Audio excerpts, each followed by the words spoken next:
السلام عليكم ورحمة الله وبركاته. بسم الله الرحمن الرحيم، والصلاة والسلام على أشرف المرسلين.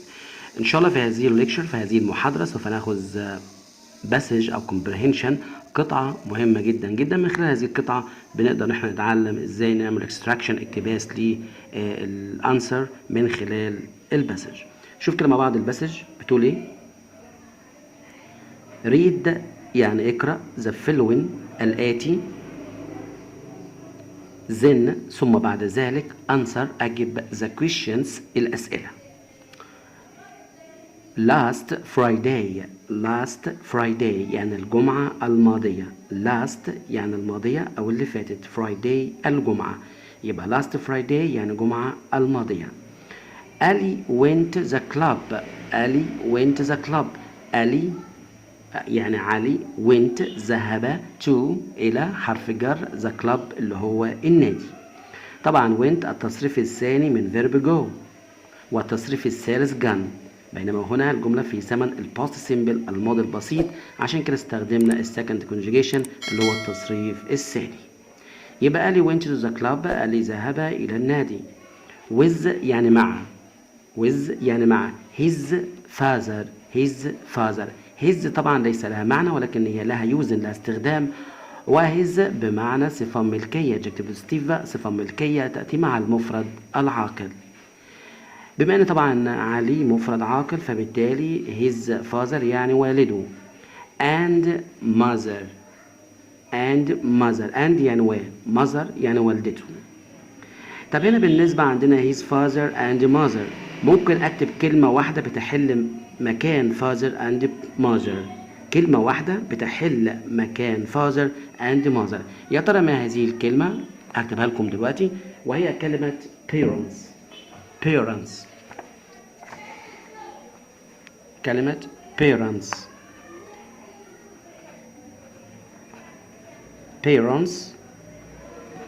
هذه الكلمة كلمة parents. طبعا التي هنا silent، يعني تكتب ولا تنطق. parents يعني الوالدين، يبقى إذن بدل ما أقول his father and mother بقول his parents يعني والديه اللي هو الأب والأم. in يعني في their city يعني مدينة، فهنا their صفة ملكية بتعود عن الأب والأم وابنهم علي. their city يعني مدينتهم. they هم went there هم ذهبوا there يعني هناك. on foot يعني على foot القدم. foot يعني القدم اللي هو الرجل، يعني راحوا ماشيين. they took هم أخذوا، طبعا took اللي هو التصريف الثاني من took taken. sandwiches يعني هم أخذوا سندوتشات. and pancakes فطائر. for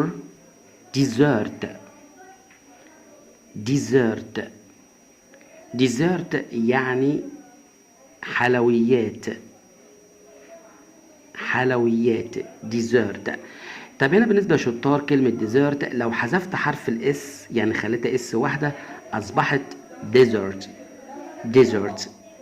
يعني الصحراء. شوف كده مع بعض عشان طبعا الكلام ده مهم جدا. dessert هذه الكلمة اسمها dessert يعني الصحراء. لو أضفت حرف الاس يعني خليتها دبل اس أصبحت dessert اللي هي الحلويات. تمام. الواحد لما بياكل طبعا بياكل طبعا بيحتاج ان هو يحلي الحلويات دي او التحلية اسمها dessert. بينما لو حذفت حرف الاس خليتها اس واحده أصبحت ديزرت اللي هي الصحراء. يبقى ديزرت بالاس واحده يعني الصحراء، بينما دبل اس يعني 2 اس أصبحت ديزرت يعني حلوى. هو ده الفرق بين الاس واحده ودبل اس. يبقى اس واحدة بمعنى صحراء desert، لكن لو دبل اس 2 اس بمعنى dessert يعني الحلوى. they were happy.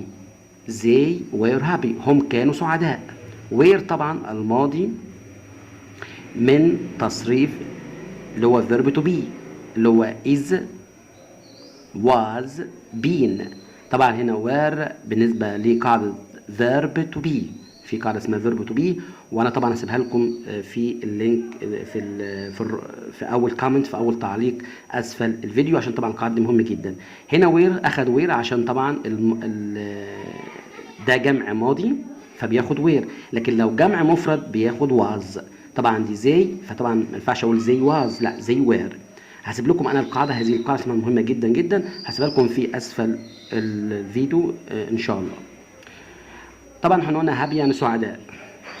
طيب هنا نمبر A answer the following questions، يعني اجيب على الاسئله الاتيه. اجيب على الاسئله الاتيه. questions يعني اسئله، following يعني الاتيه.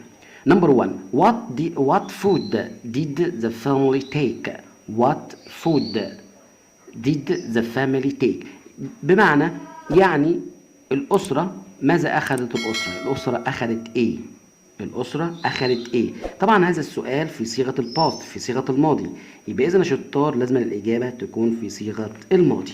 هنلاحظ طبعا إن الأسرة أخذت أو they took، هي أخذت sandwiches and pancakes. هي أخذت سندوتشات وبانكيكس وفطائر، تمام؟ اللي هو الفطير. طيب يبقى إذا الإجابة النموذجية أو the family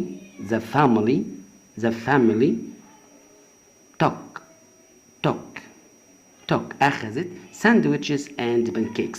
وطبعا بضع بوينت نقطة، أو خلص الإجابة بضع بوينت نقطة.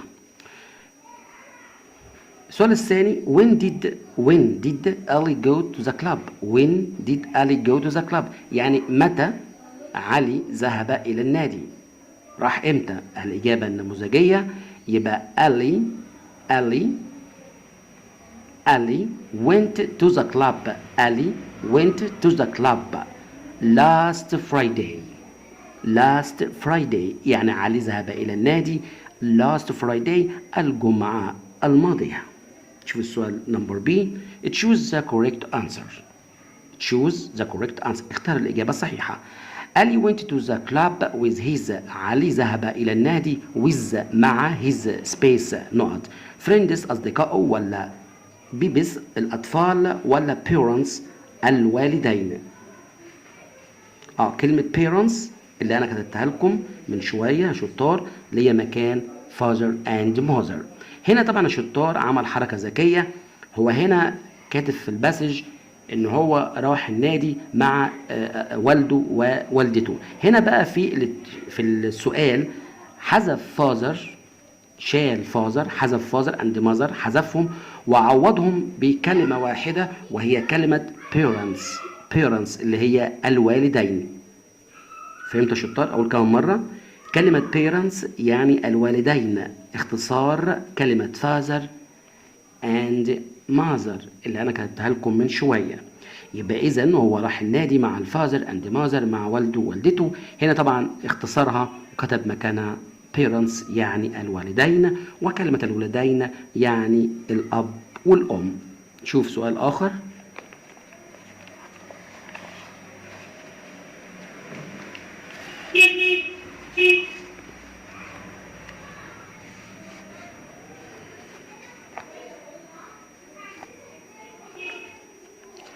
They went to the club. هم ذهبوا إلى النادي. They went to the club. هم ذهبوا إلى النادي. Space not driving يعني بالقيادة. driving بالقيادة ولا walking من خلال المشي ولا riding راكبين. هنا riding اللي هو الركوب، يعني هم راحوا النادي من خلال الركوب ولا من خلال الواكن المشي ولا من خلال الدرايفن القيادة أو السواقة. طبعا هنا حرف الجي إذا جاء في آخر حرف الكلمة يكتب ولكن له لا ينطق. طبعا دي قاعدة ثابتة على مسؤوليتي. يبقى هنا شطان هنلاحظ لو رجعنا للقطعة هنشوف القطعة بتقول ايه. نرجع مع بعض تاني للقطعة، نرجع مع بعض. هم طبعا هنا اهو، هنا الشطار الكتابة بتقول they went there، يعني هم ذهبوا there هناك on foot على القدم، قدم اللي هو الرجل. يبقى إذا الإجابة الصحيحة هتبقى من خلال الواكن اللي هو المشي. والفيرب أصلا اسمه واك، الفيرب اسمه واك، والاسم منه واكن اللي هو المشي. يبقى الإجابة الصحيحة اللي هي واكن يعني المشي. إن شاء الله بهذه الأسئلة المتنوعة والمختلفة يبقى كده انتهينا من المحاضرة، وإن شاء الله إلى اللقاء في محاضرة أخرى.